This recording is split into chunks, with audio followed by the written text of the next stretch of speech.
ఊరేంటి? నా ఆధార్ కార్డ్ లో ఉన్న ఊరైతే వైజాగ్. 176 బీచ్ హౌస్ లో ఇక్కడ చిన్న బఫెలో సౌండ్ వేసుకొని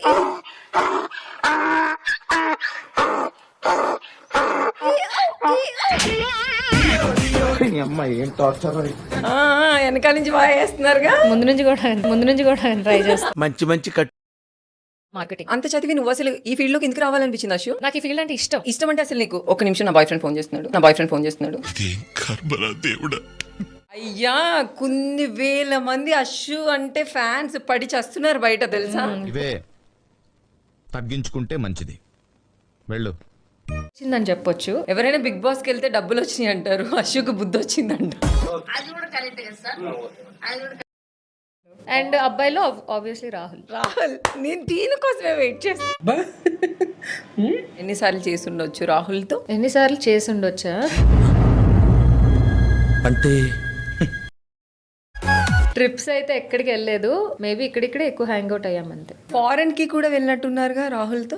నాకు నీ గురించి రాజా గురించి అంతా తెలుసు. హరికి మీకు ఉండే బాండింగ్ ఏంటి? అంటే అది ఇమాన్యువల్ లో మీరు ఒక పాట చేశారు కదా, పెళ్లి అయినట్టు ఏదో. నిజంగా పెళ్లి అయిందండి మీ ఇద్దరికి? ఏదో తేడా. ఆన్ స్క్రీన్ లో అయింది, ఆఫ్ స్క్రీన్ లో.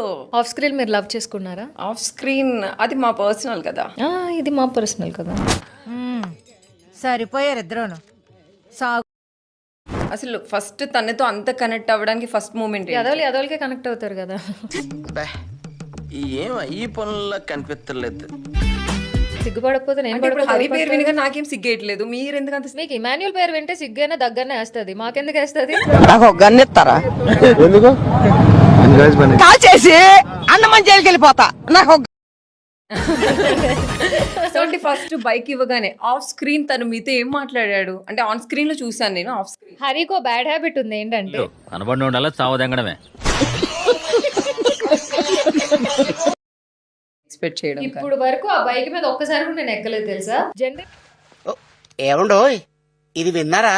తెలుసు ఆబ్వియస్లీ నేను చేసింది ఒక ఇంటర్వ్యూ, నేను ఇంకెవరిని ఇంటర్వ్యూ సో చేయలేదు. బేసిక్ అది కూడా మేము అడుగుదాం అనుకున్నాం. అంటే దాని వల్ల మీకు చాలా ప్రాబ్లమ్స్ ఫేస్ చేశారు అని. సరే తరలే, ఎన్నెన్నో అనుకుంటాం, అన్ని జరుగుతాయి. ఏమిటి జరిగింది ఆ ఇన్సిడెంట్ అంతా? అది కొంచెం డిస్టర్బెన్స్ క్రియేట్ చేసింది ఫ్యామిలీలో. దాని వల్ల చాలా ప్రాబ్లమ్ అయింది. ప్రాబ్లం ఏం అవ్వలేదండి. అది అన్నాడు ఆ డిస్టర్బెన్స్ ఏదైతే అయ్యిందో అది నా వల్ల అయ్యిందని నాకు ఆ గిల్ట్ ఉంది. ఉంటది. ఓకే, ఆ ఇంటర్వ్యూ తర్వాత సార్ తో మళ్ళీ మీరు మాట్లాడడం జరిగిందా?